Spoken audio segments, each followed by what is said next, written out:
On today's Into Your Head number 721, what happens when cats in the podcast become self-aware, and lots more.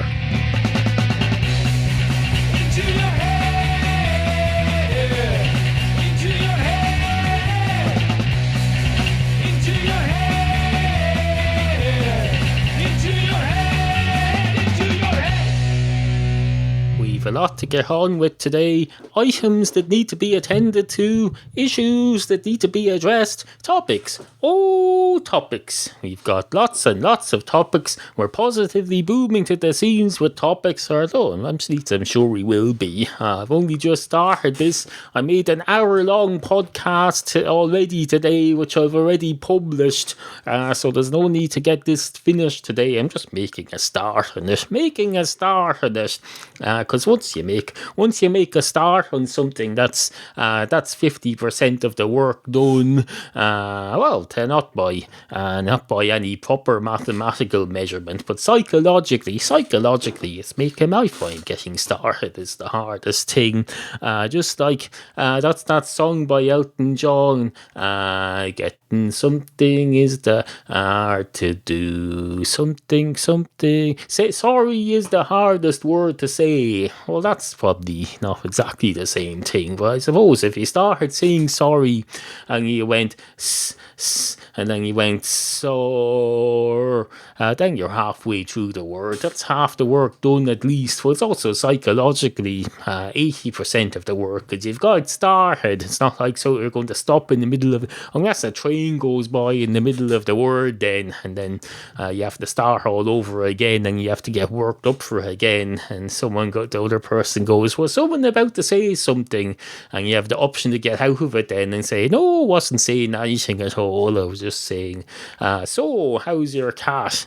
But no, that's trains are external things. You can't account for them. They're as much under control as an act of God would be. I suppose if you are God, then you're in control of all acts of God.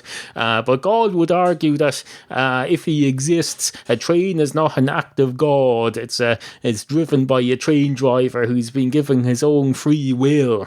So if you make the act of God argument to these God people, they just throw it back at you. They say free will. They'll say that tornado had free will to go and do whatever it did. I gave the tornado. Does he give tornadoes free will, or does he call the tornadoes an act of God, or does he say I'm going to give this act of God its own consciousness and free will? I suppose that would be a way out of it. I'll say it's another one of my children. It's Jesus's brother. This tornado is, and it's got its own free will. I don't know. If it's got Jesus's genes, it would be pretty self-destructive, because he let himself get put up on the cross.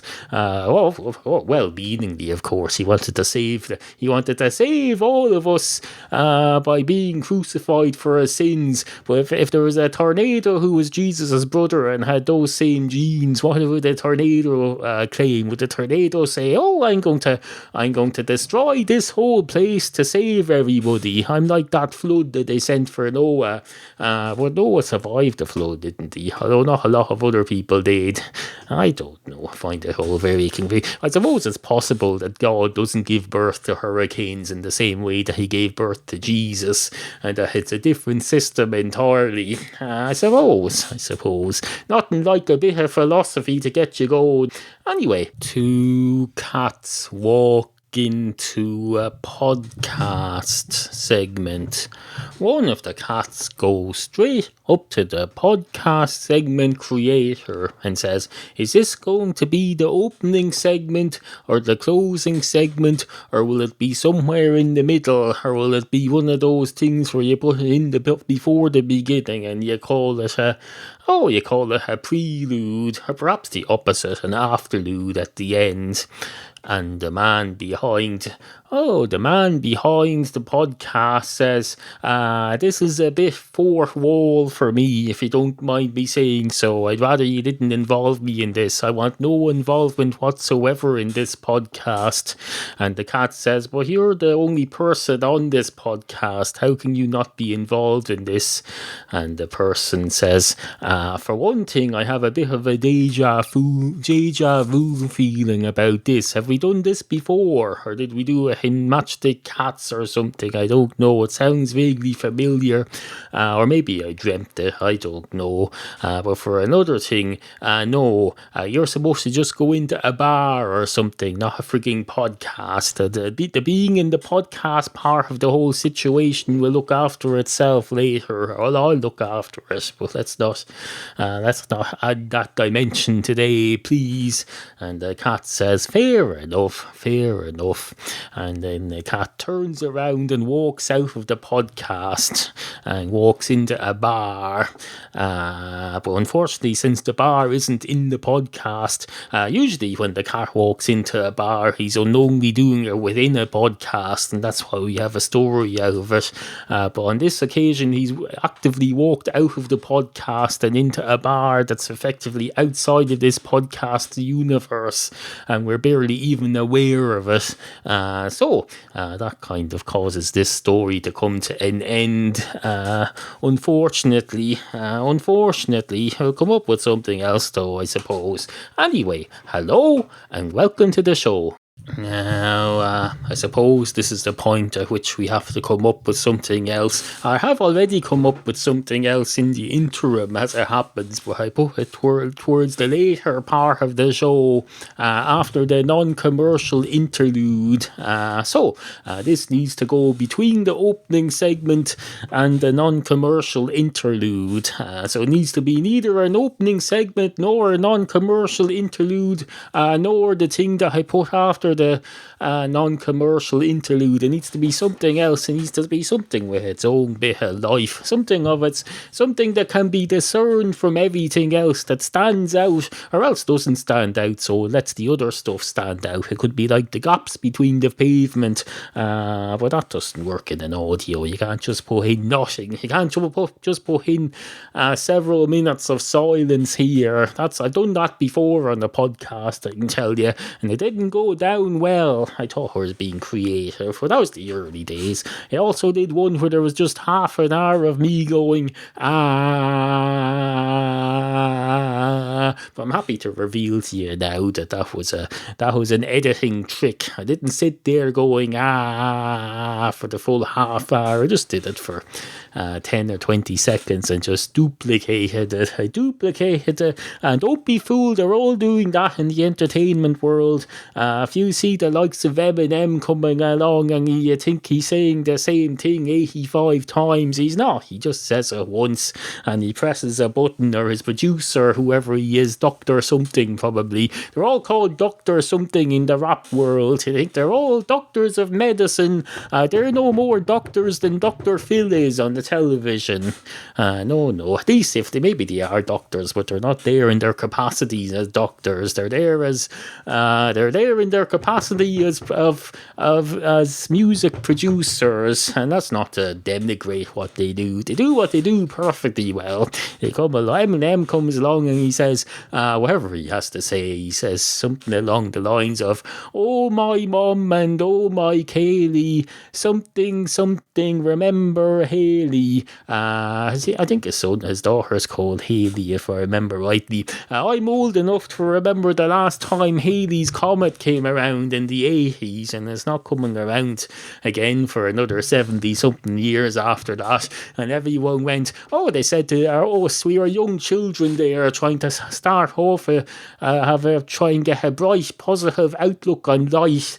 And all the people told us was, look up at the stars tonight and you'll see a comet coming along past the Earth. Now, the next time you can see that from Earth, you'll be dead and buried and gone forever. That's what they told to us kids. So no wonder we've all grown up manic depressives. Is there any wonder Jesus Christ!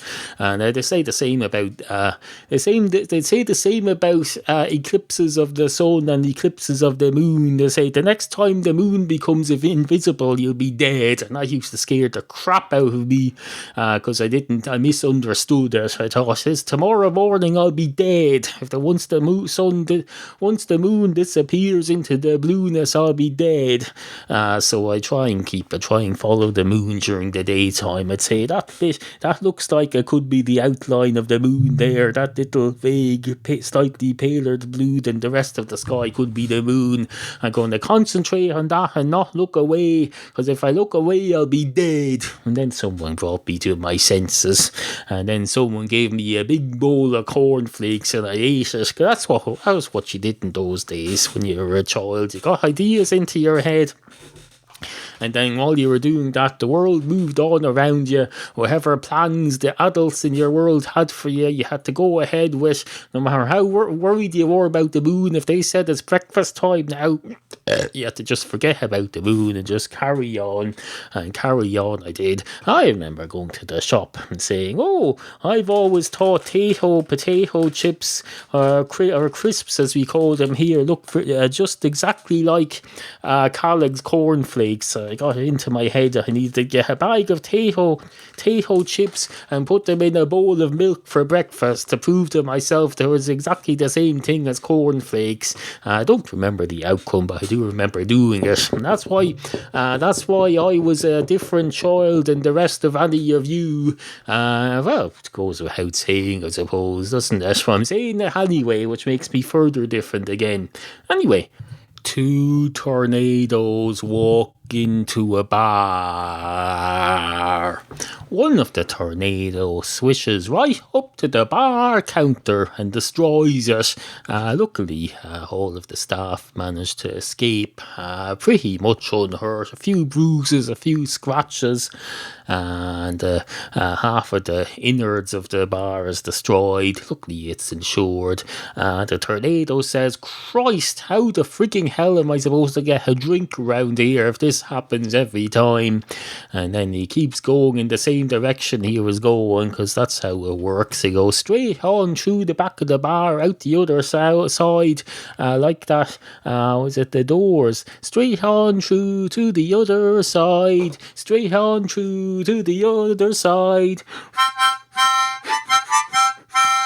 Straight on through to the other side. I don't think that was about a hurricane trying to enter a bar, but no, if it would have worked, if it had worked. It would have worked, because it did work if it had been applied to that, but no.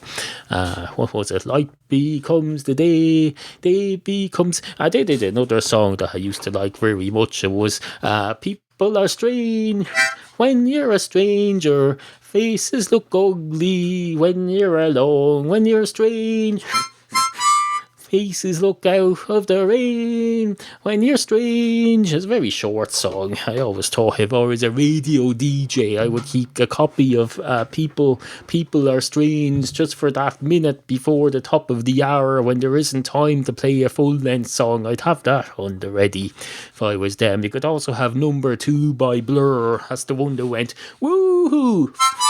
And you think you've got it all, woohoo! It's I've got it all, woohoo! And I lie in my wake up all of the times when I ever thought it was easy. It was easy. Woohoo! Or words to that effect, or to no effect whatsoever, because it was pretty much a meaningless song. So Song 2 by Blur, Song 2 by Blur, that would be the 90s version of People Are Strange by The Doors. I hope it was by The Doors now. I might have got that wrong. Who cares, really? Who cares? When all is said and done, there's nothing more to care about except what was said. And when all is being said and done, you're pretty much going to spend the next several years analysing everything that was said and done, because that's a lot to get through. It's like when they have one of those tribunals when they're looking into political stuff. We've had a few in Ireland the last few decades. There's been tribunals that have gone for 10 and 12 years. By the time they're finished, they'll be looking into some scandal or other, and they'll make their pronouncement and they'll publish their findings, and it's usually about 10 volumes of books, and everyone spends the next 50 years trying to read through the judgments made by these tribunals, and by the time you get through it, everything's dead. There's no one to make judgments about. There's nobody to attack because they're all dead and buried. So there's no. You can't stop the passage of time. You should all be working on stopping the passage of time. So otherwise, it's going to be, we're never going to get anything done unless we do it quicker, which I suppose we could also, if it's not realistic to find a way to make time go quicker, we could find a way for us to do things quicker, not just travel. We're obsessed with learning how to travel faster. We should learn how to do other things faster, like read and write and that sort of thing. Then we might get more done. And get on with her, effectively make time move quicker, because we get more done within the allotted time. Instead of concentrating on trying to travel through time, concentrate on getting more done within that time. But no, of course, nobody will think of it the way I do. Now, you're probably wondering what that just meant, whatever I just said. So am I. No, haven't a fucking clue, I'm afraid. Can't be of any help to you. You're asking the wrong person here. If you want to know what I was talking about, then you've come to the wrong place. Can't help you. If I knew that, I wouldn't have to keep asking these questions. You'll notice that the text description for today's episode, instead of a list of topics, it's just a list of questions for a change. That's because I don't have answers to everything. I just have questions. Well, questions are just as valuable as answers. Without the questions, you don't have the answers. There's no point. People just came up with answers. I said, it's the number 2. It's 85. It's because they can only swim upstairs and not downstairs. No, that's of no use to anyone. You have to come up with the questions. Ask the questions. Seek. What's your man says? Ask and you shall receive. Seek and you shall follow. Credit the receiver of the goods. Credit the giver. I might be mixing various genres from my various education and in there, but that's all you can do. All you can do is try and do a remix of all the stuff you know and see if you can fit it together in any more meaningful way and come up with anything. Apart from that, I've no more information than the rest of you about this frigging life. All I can do is offer my brain capacity and see if I can shuffle things around and make them just like with a Rubik's Cube. You're trying that way and you try it that way. You try and see if you turn the orange bits down that way and the green bits over there. See if you're any closer to a resolution. You don't know till you try it, unless you've done it before and you've a photographic memory and you remember it. If you've people have photographic memories, but they never have frigging oral microphonic memories. Or maybe they do. I haven't heard of it. There are people who can remember every sound they heard and play it back. How would they play it back though? I don't know.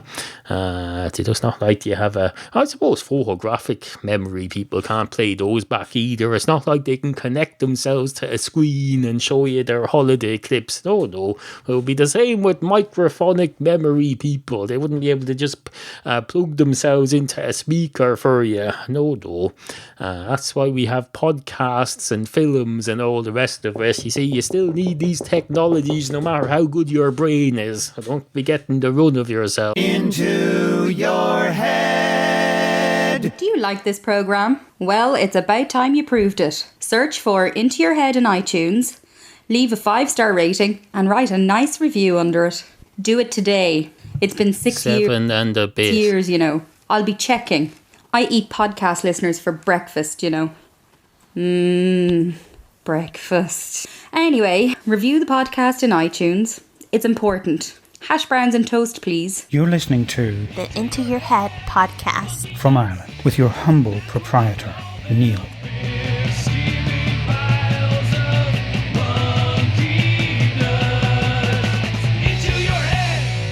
sticky nuts. That's what they call them. They call them big steaming, shit-eating, piss-poiling,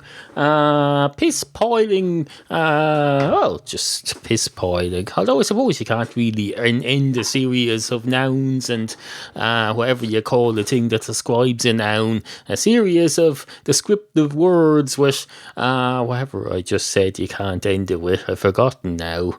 I forget where I was going. I kind of lost the run of my point there, and the only way to get back on it would be to go back and listen to my previous segment, which I'm not going to do in the middle of this. That's just making my work harder than it is. Not that this is work. I do this for the fun. But I also do it for the Amazon credit and the tip jar things and all the other stuff, which we're not mentioning during the current episodes because we're catching up after a hiatus. So we're not pushing the commercial stuff at the moment. But besides which, even if there wasn't commercial stuff, I would sit here all day making podcasts until the world ends. I'd probably, if I knew the world was ending, I'd probably stop a week or two before. Because what would be the point? It's not like you can put it up on archive.org and have it kept there after the world ends. Archive.org had a fire in one of their frigging data centers the other day. Everyone was okay, not much damage done. But it makes you think, doesn't it? Because I'm putting these, all the better episodes of these shows now go straight up onto archive.org in the hope that hundreds of years from now someone will be listening to them and wondering, what the frigging hell is this crap? And I'll be saying, this crap is your past. I'm one of your ancestors sitting here back when we wondered whether the world was going to be still here after we're dead, and we find out now, well, we don't find out, you the listener in the future find out that the world still is there. I just will never know about it. But this is like what's it like? What can I compare it to? Well, I compare it to this because you're aware. I can compare it to this. There's no need for me to make metaphors about it. What you've got here is a recording made hundreds of years ago by one of your ancestors who decided, vanity is the key. I'm going to pick out my best episodes and upload them to this site that says they're going to keep them there forever, although they do reserve the right to delete anything, so I don't know how that's going to work. Maybe someday someone will in the archive.org place will say, I know we promised to archive everything in the world, but Jesus Christ, look at this fella's telling cat stories. Can't even string a sentence together sometimes, so I suppose it remains to be seen. So if this is still there in a few hundred years time and they've decided not to remove me to make way for something Professor Stephen Hawking recorded, well then that's a good sign. It means someone decided this was worth keeping for a while, or else they discovered some new type of storage medium where you can just fit the whole universe on a small chip. I suppose that's a possibility too, in which case they'll have decided, we don't need to throw anything out, we can keep all the crap with the fella telling two cats walk into a bar stories. So anyway, hello to people of the future. Hello, I'm waving at you here with through the microphone. You can wave back. You don't need to see me waving because I've told you I'm waving. Usually, wave is a type of salutation, and usually the other person would need to be able to see it in order to receive it or to respond. But I don't need you to see it because I'm telling you I'm doing it. Unless, of course, you don't want to trust me. That doesn't matter. Because even if I'm not waving my hand, and I've just stopped, but even if I'm not waving my hand and I say that I am, then I'm communicating the idea that the same sentiment as waving a hand would offer. I'm just not wasting my energy on it. Maybe I don't have a hand. Does that occur to you, you bigot? Or do you all just not have hands at all in the future? Or do you have too many hands? Or did you all just have your hands removed at birth and had them replaced with something more sophisticated? I don't know. Well, excuse me though, I live in the past and I have to deal with what I have here. effectively Microsoft Windows and iTunes and propaganda recording software, which if I ever lose this copy of, I'm fucked, because they've closed down their fucking website now. It's lucky I've kept several copies of this software. It better continue to work long into the future. You probably know about this in the future already. You're probably looking this up, but no. Anyway, suffice to say, whatever I started this segment with, I don't know, I hope I dealt with whatever issues I raised. Can't remember what I was talking about before I got to the archive.org. Oh yes, they had a fire in their premises the other day. Everyone's okay.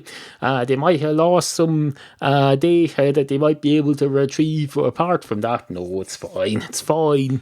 They probably even still have a record of me saying this, and they'll go in a few days after they hear this. They'll say, oh, did we have a fire here? We've no record of it. The record of the fire was destroyed in the subsequent by the subsequent water damage caused by the firemen and women successfully putting out the fire. And the only record they have now that they ever had a fire is me saying it here, and we're uploading it to archive.org. Wouldn't that be ironic? It would indeed. Listen to that, Alanis Morissette. Oh, is this ironic or not? It's like rain on your wedding day. It's a free advice that you gave a tip for, so it wasn't free. Except it was free, but you voluntarily gave a tip for the advice. It's like running rings around a cat that has ringworm. There's another one for you, Alanis. If you ever want to do a part 2, because Eminem's come back with the Marshall Mathers album 2 years after the original hit. So Alanis might want to do another Ironics song. She might want to say, it's like oiling your chair, and then putting it in a car, and then your engine not starting because you forgot to put fresh oil in your car. It's like looking out at the horizon and not realizing that there was an earthquake and your house moved slightly while you were looking, so you're slightly closer to the horizon now. So in fact, there's a new horizon beyond that, so you've effectively looked over the horizon in a way that very few people ever have. Who would have thought it figured? Mr. Play It Safe was afraid to fly, and then he got bitten by a spider, and then he turned into Spider-Man. How Spider-Man fly? I don't know. He more sorts of jumps around on webs, so probably isn't all that ironic, really, is it? I don't know. Anyway, if you're me, you're probably wondering what's going to happen next. Are we going to be able to come up with another segment here? That's what you're wondering if you're me. Although if you're me and you're listening to this, you should already know the outcome, unless you're listening live to it as I say it. In which in actual fact I am. I'm listening to this. I'm listening to myself. In fact, not only am I listening to myself, I'm listening to myself in these big headphones here. I can hear, I'm basically live monitoring the recording, so I can hear what I'm saying, find out if I'm saying anything of interest, because the only way I'm going to know is to say it and hear it. I can't play it, I can't frigging get some sort of a preview of it and listen to that. No, the earliest I can get it is as I'm saying it, and I'm saying it now, and I can tell you I don't like the sound of it very much. Well, the sound quality is about normal. I'm happy with that, but in fact, now that you mention it, no, this office chair is squeaking more than usual. I better go and find out and remember where I put the frigging oil. I think I put it in the garage. Did I put it in the garage? I probably did. Sounds like the sort of place I'd put oil. Strangely enough, I made a decision a while ago that upstairs there's no place to be keeping oil, but for some reason The other me seems to think it's perfectly reasonable to keep the car oil and the windscreen wash stuff right inside the front door. It can't be that safe, can it? I don't know. Maybe it's because less flammable stuff down here. This room is full of flammable things. There's a cat. There was a cat in here earlier too. Cats are pretty flammable, I'd say. But more than that, they can cause fires just by pushing things over into places where they shouldn't be. There are many a person who have had their house burned down by their cats while they were away, I can tell you. I don't know, no. You have to be careful what you do with things in your house and where you put things and who you let into which rooms and which animals are allowed where. You can't just issue a dictate to a cat either saying you're not allowed in there. No, you have to make a physical barrier, such as, for example, a closed door. A closed door is usually effective, although Bowsy's able to open the bedroom door.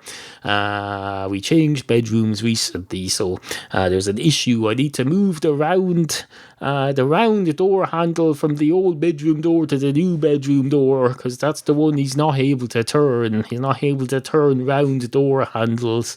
Although I've noticed he seems to find it more difficult now that the handle is on a door it's hinged on the right rather than the left. So there's something there. Maybe he's only able to open left-handed doors. I don't know. Remains to be seen. I don't know. When will we decide? When will we be able to decide that it's being seen, though? How long do you leave us to find out whether a cat is able to open that type of a door? I don't know. This isn't a frigging laboratory where we do experiments on animals as regards their door opening techniques. No. We just attempt to control them and keep them in the safe parts of the house. Anyway, good morning. Hey!